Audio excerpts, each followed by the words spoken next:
शन्नो मित्राः संवरुणः शन्नो भवत्वर्यमा शन्न इन्द्रो बृहस्पतिः शन्नो विष्णुरुक्रमः। ॐ नमो ब्रह्मणे नमस्ते वायो त्वमेव प्रत्यक्षं ब्रह्म वदिष्यामि ऋतं वदिष्यामि सत्यं वदिष्यामि तन्माम् अवतु तद्वक्तारम् अवतु माम् अवतु वक्तारम्। ॐ शांति शांति शांति।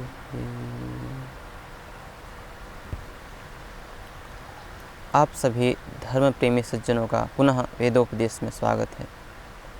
हम निरंतर वेद के उस अमूल्य और अनुपमेय मंत्रों का हम निरंतर स्वाध्याय कर रहे हैं प्रतिदिन।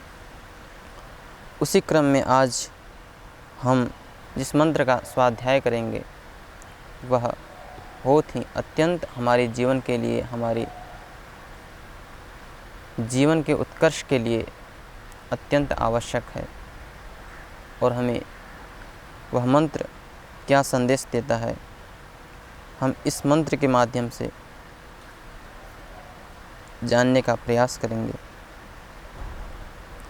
अक्षैर्मादिभ्यः कृषिमित् कृषस्व वित्तेरमस्व बहुमन्यमानः तत्र गावः कितव तत्र जाया तन्मे विचष्टे सविताय मर्य। मंत्र का अर्थ स्पष्ट है। अक्षैर्मादिभ्यः, हे जुआ खेलने वाले मनुष्यों, अक्षैर्मादिभ्यः, तुम जुआ मत खेल।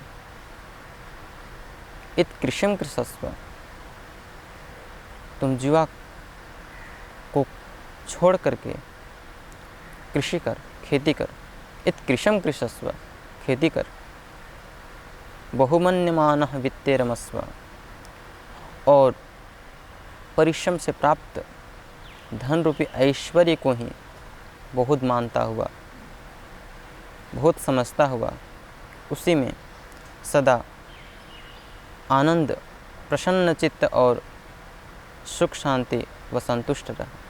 और आगे कहा मंत्र के उत्तरार्ध में, तत्र गावः तत्र जाया, हे जुआ खेलने वाले, तत्र गावः, परिश्रम से प्राप्त जो गोवादि धन है वही तुम्हारी सच्ची संपत्ति है। जाया, तत्र जाया, वही कृषि ही तुम्हारे गृहस्थ सुख का सच्चा साधन है। और आगे कहा, तन्मे विचष्टे बहुमन्यमानः, अर्थात बहुमन्यमानः, तन्मे, यह परमपिता परमेश्वर का आश्वासन है। क्या आश्वासन है? सविताय मर्यः, तन्मे विचष्टे सविताय मर्यः। प्रसविता इति सविता, जो सबको उत्पन्न करने वाला, वह उत्पत्ति करता परमपिता परमेश्वर तन्मे विचष्टे, हमें बार बार आश्वासन देता है कि हे मनुष्यों, तुम पुरुषार्थ कर। संपूर्ण जीवन को यदि एक शब्द में हम परिभाषित करें तो वह है पुरुषार्थ। शब्दांतर से यूँ तो जीवन के सत्यों को परिभाषित करते हैं पुरुषार्थ। यह मैं नहीं कहता, यह वेद की ऋचाएँ, वेद के मंत्र हमें बार बार यही सद उपदेश दे रहे हैं, पुरुषार्थ कर। जीवन में जो पुरुषार्थ है उसका बहुत ही अत्यंत उत्तम और सबसे ऊंचा स्थान है पुरुषार्थ। पुरुष और पुरुषार्थ, इसका क्या संबंध है? यास्काचार्य निरुक्त के जो रचनाकार हैं, निरुक्त के जो आचार्य यास्क मुनि, इस शब्द की व्युत्पत्ति करते हुए लिखते हैं कि पुरुष कौन है। उसकी निरुक्ति करते हुए लिखते हैं कि पुरुषयः पुरुषादः पुरुषयः पूरयतेर्वा, यह 3 निर्वचन दिए। उन 3 निर्वचनों में एक निर्वचन यह भी है पूरयतेर्वा।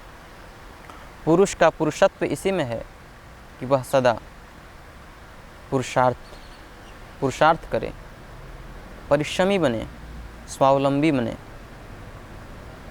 तो हम देख रहे हैं कि वेद मंत्र ही नहीं, हमारे जो पूर्वज आचार्य हैं वे भी इसी तत्व की ओर हमें संकेतित कर रहे हैं कि पुरुष का अर्थ है पुरुषार्थ।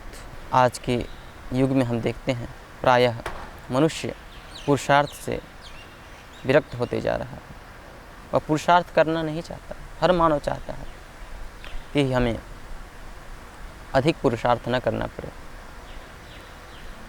हमें यहाँ से इतस्ततः कहीं से भी धन प्राप्त हो जाए और हम सुखी हो जाएं। इस प्रकार की विचारधारा प्रायः हमें देखने के लिए मिलता है संसारों में।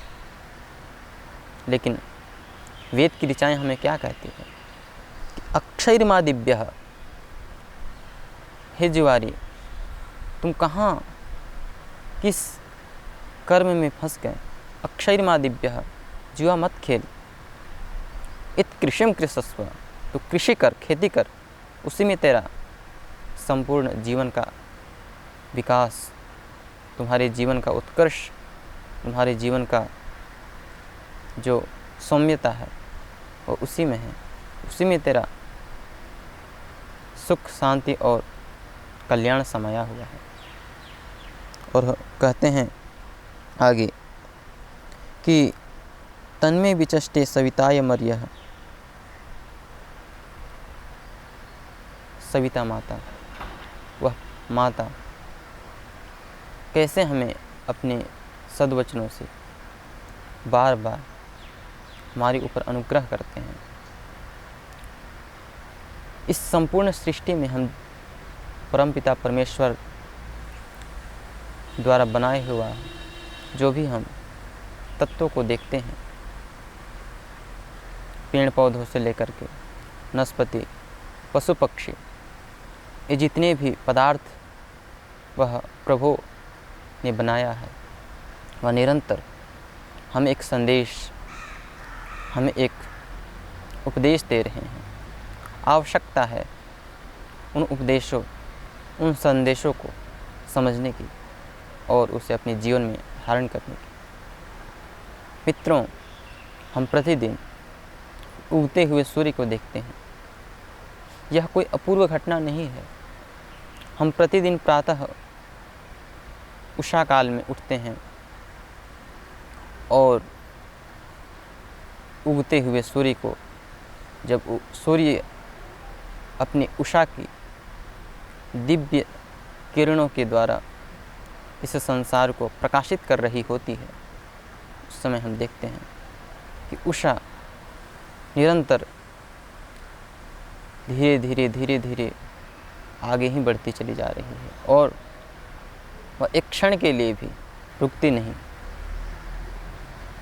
लेकिन यह कैसी घटना है, इसे हम जानें और परखें। वस्तुतः यह सूर्य, यह पृथ्वी, चंद्रलोक आदि, इन लोकों में सभी पदार्थ हमें संदेश दे रहे हैं। सूर्य का हमने पूर्व उदाहरण दिया, क्या हमने इस बिंदु पर विचार किया? यदि हम तत्वतः अपनी शुद्ध दृष्टि से, शुद्ध बुद्धि से इन बिंदुओं पर विचार करें तो पाएंगे कि सूर्य एक क्षण के लिए अपने पथ से, अपने मार्ग से पृथक नहीं होता और निरंतर अनंत काल से अपने पथ पर, अपने मार्ग पर निरंतर आरोहण कर रहा है। अनंत काल से वह अपने दिव्य प्रकाश से संपूर्ण सृष्टि को, संपूर्ण जगत को प्रकाशित कर रहा है। वैसे ही हमें अपने जीवन में सदा पुरुषार्थी बनकर, सदा परिश्रमी बनकर दूसरों के लिए, दूसरों के जीवन के उत्कर्ष के लिए हमें निरंतर आगे बढ़ते रहना चाहिए। हम प्रातःकाल उठते हुए जब भ्रमण कर रहे होते हैं तो हम देखते हैं हरियाली से युक्त इन पहाड़ों को। क्या आपने विचार किया कि यह पहाड़, यह बाग, यह बगीचे हमें क्या संदेश दे रहे हैं?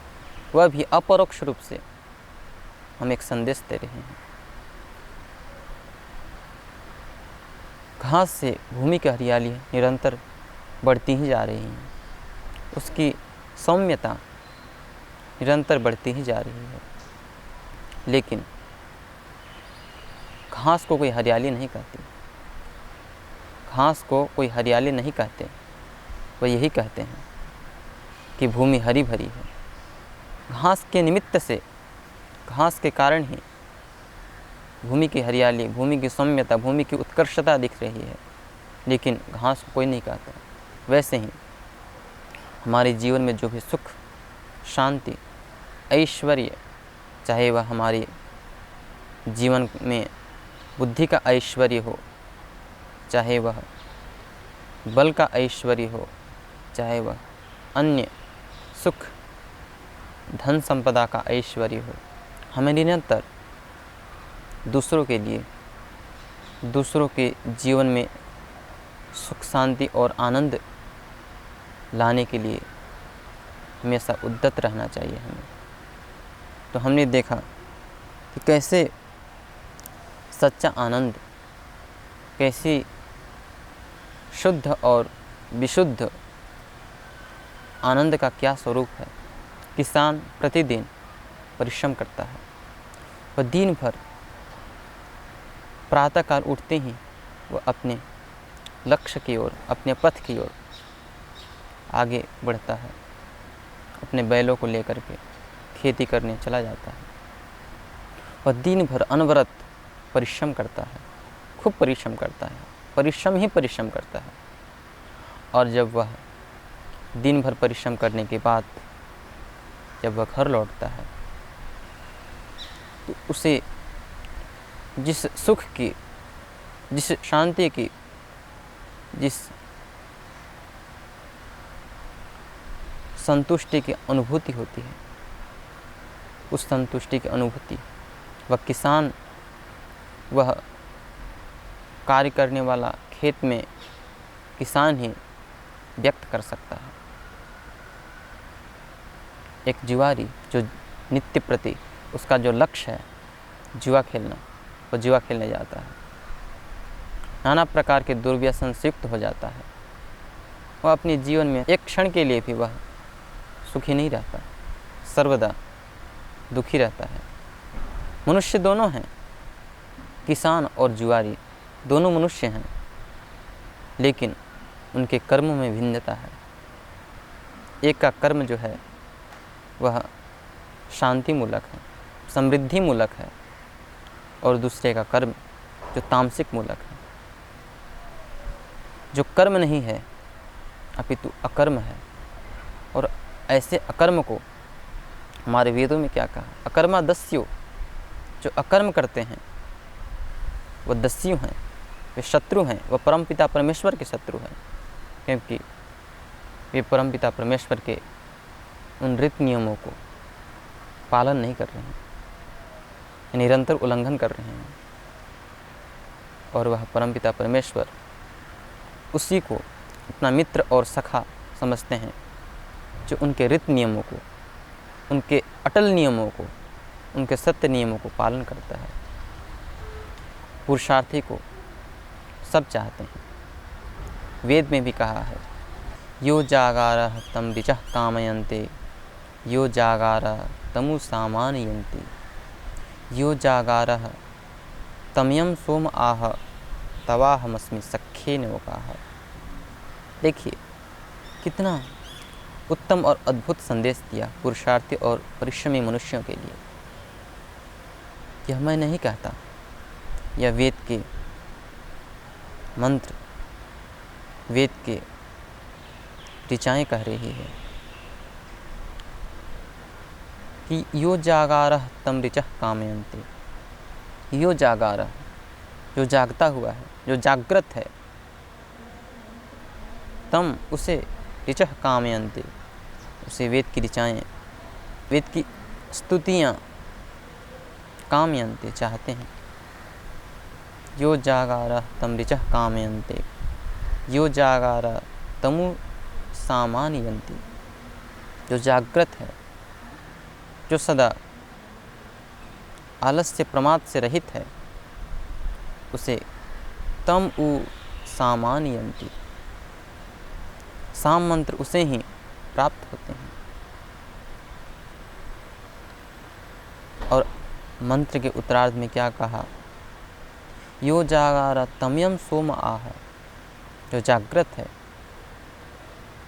तम अयम सोम आह, सोम मंत्र उसी के सामने आकर कह रही है। तमयम सोम आह, सोम अर्थात जो जागता है, उसके सामने ही भोग्य संसार उपस्थित होता है और कहता है तमयम सोम आह, मैं तेरा हूँ, तू मेरा उपभोग कर। तवाहमस्मि सख्ये नवकाः, तो जिस क्षण जिस पल हमें स्मरण करोगे, मैं उसी क्षण तुम्हारे सामने उपस्थित हो जाऊंगा। ये कितनी उत्तम संदेश, कितना अद्भुत संदेश हम मनुष्यों के लिए दिया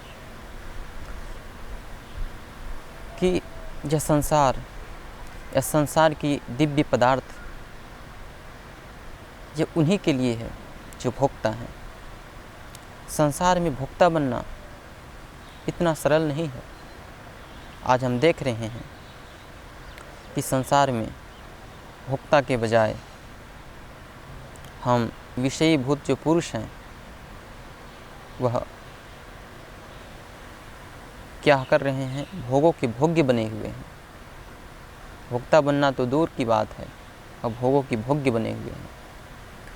और वे चाहते हैं कि हमें सुख, शांति, आनंद और जीवन में हमारा जीवन प्रसन्न चित्त रहे। वह कैसे रह सकता है? यह तो वैसे ही काल्पनिक दृष्टिकोण है, जैसे हम सूखी हुई लकड़ी को जो अग्नि से रहित है,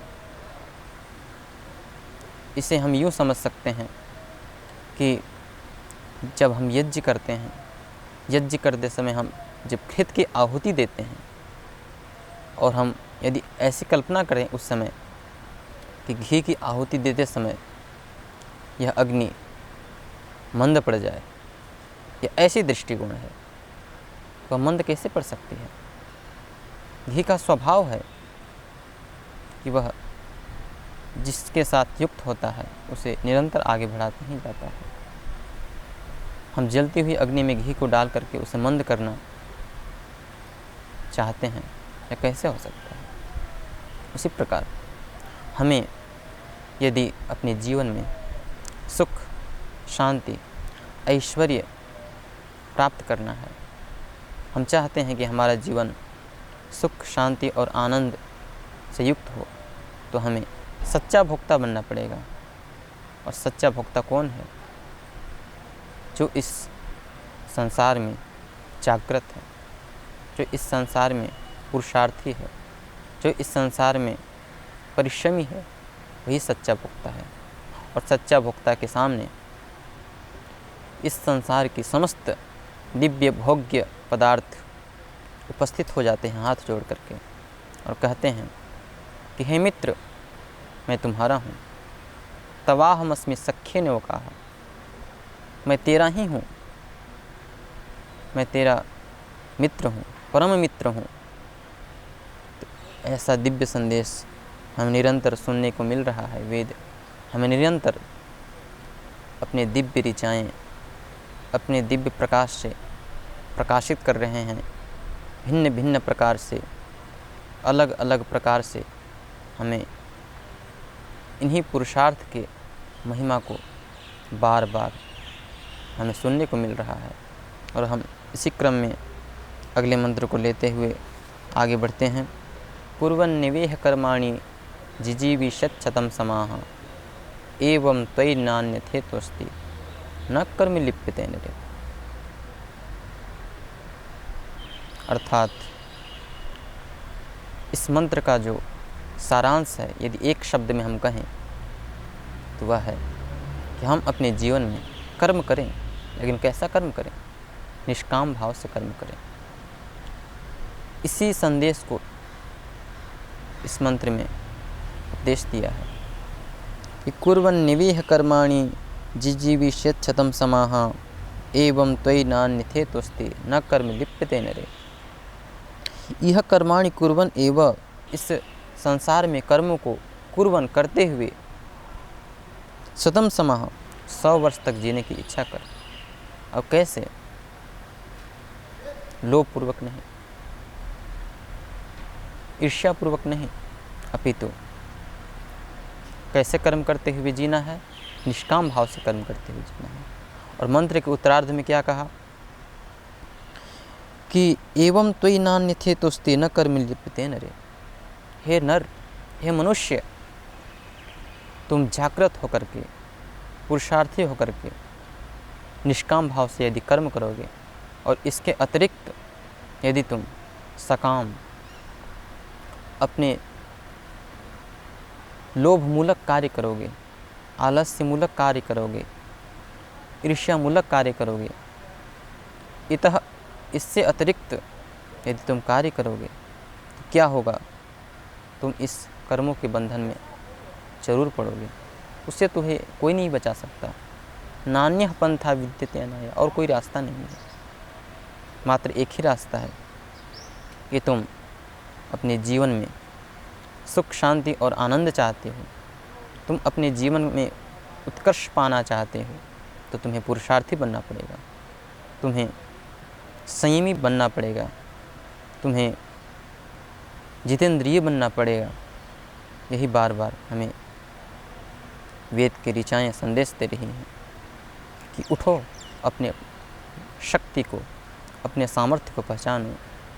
अग्नि रश्मि जन्मना जात वेदा घृतम में चक्षुरमृतम आसन अर्कस्त्रिधातु रजसो विमानो अजस्रो घर्म विरश्मि नामा। तुम अग्नि हो, तुम्हारे अंदर अनंत शक्ति सामर्थ्य परमपिता परमेश्वर ने प्रदान किया हुआ है। अपनी शक्ति को पहचानो, और जिस दिन हम जागृत हो जाएंगे, जिस दिन हम पुरुषार्थी हो जाएंगे, जिस दिन हम उद्यमी हो जाएंगे, हम निश्चय ही अपने जीवन में उस परम सुख को प्राप्त कर सकेंगे। तो आज हमने देखा कि कैसे वेद की ऋचाएँ हमें निरंतर पुरुषार्थ की ओर प्रेरित कर रही हैं। आज के एपिसोड में इतना ही। ओम शांति शांति शांति।